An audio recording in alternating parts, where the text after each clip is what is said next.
The rebound is a very important external force that can be our worst enemy or our best friend. It really depends on how we deal with it. I'll do a very basic example of why the rebound is so important and is the secret of speed, endurance, and power. Let's pretend that we have to lift something very heavy, like for example a car or something impossible to lift.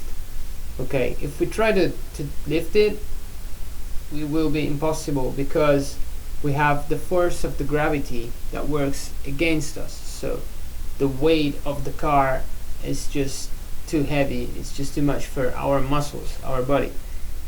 Instead, if we had to push the car down a hill, it would be easy. We would just have to push it and let it go. What if we had a force, something that would pull the car back up the hill, and we would just have to push it down once the car it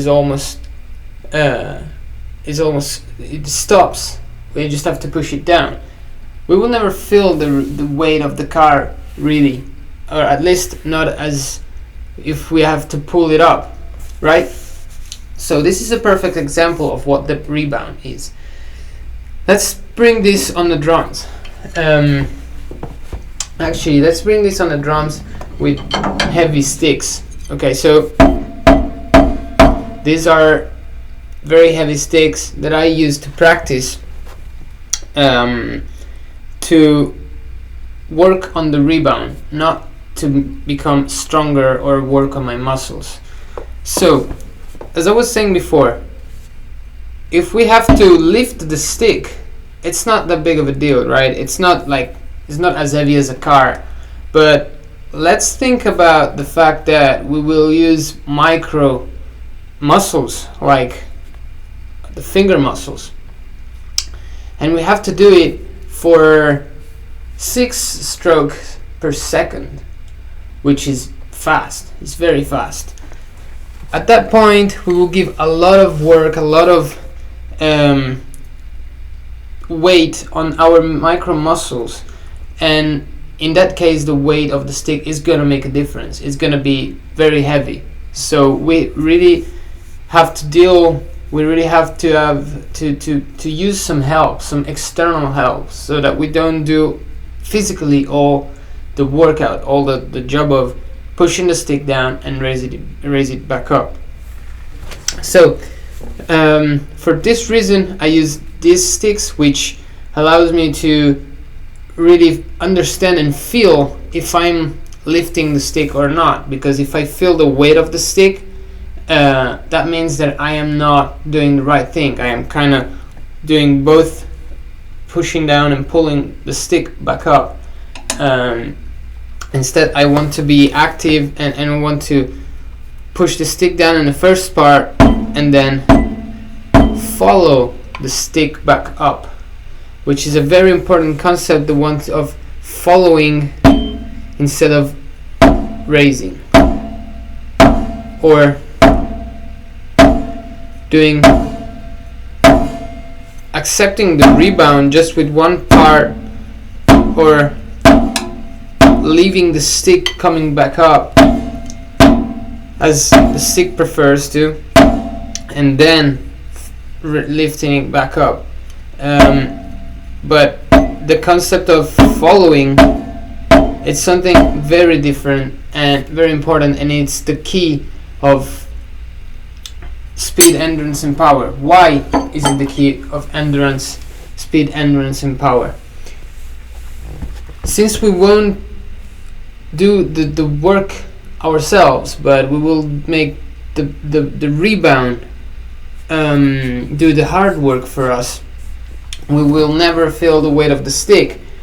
And so in that case, it means that I won't get tired, because I don't have to lift anything. I just have to push it down, and it's very easy to push it down. It's not a muscular effort to push the stick down.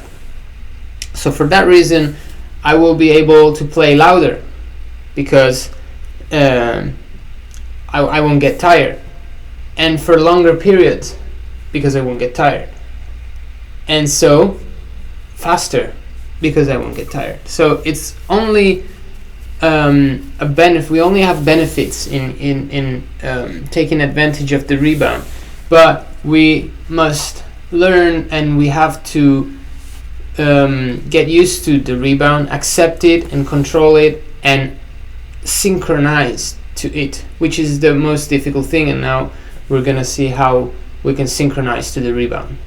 So the first thing we have to learn is how to be synchronized and what being synchronized really means. What I think and how my approach is to work on controlling our body, and then to adapt and synchronize to the external forces, in this case the rebound. I don't know if you guys ever heard a sentence that says the stick has to be an extension of our arm. That's exactly what synchronization means. So in the first stroke, we basically do something like this, and this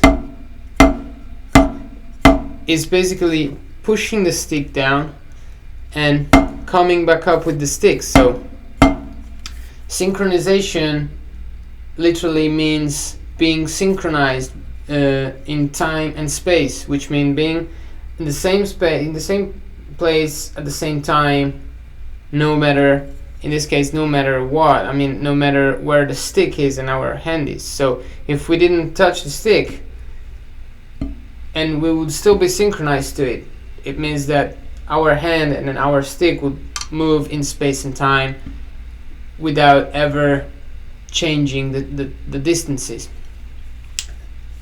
We have to apply that concept holding the stick in our hand. So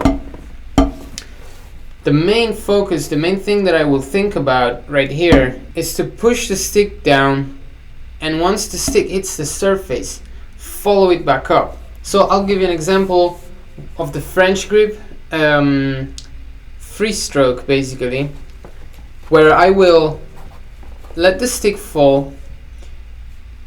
As the stick hits the surface, the only part of my body that's gonna stay in contact with the stick is this part of my finger. So the rest of the hand is just gonna be in this position, and from here I will just follow the stick back, and I will try to grab it as late as possible. So something like this.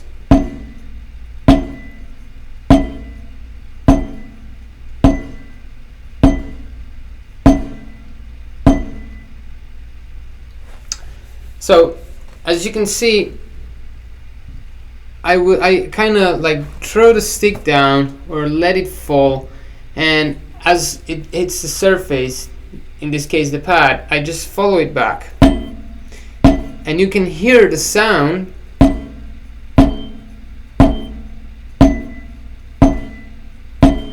that it has a very open sound. You can hear the stick vibrate,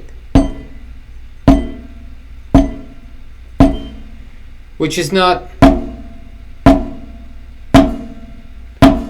where the stick is choked. So this is the first approach, and I will do it, and I would practice it with the heavy sticks, which can be this iron stick. These are iron sticks, or with the marching band sticks, or very heavy sticks anyway, so that I can really feel that I am not lifting the stick, but I'm just letting it fall and follow it back. So I'm active in the first part and passive in the second part. So this is the first step and the first approach to get used to the rebound,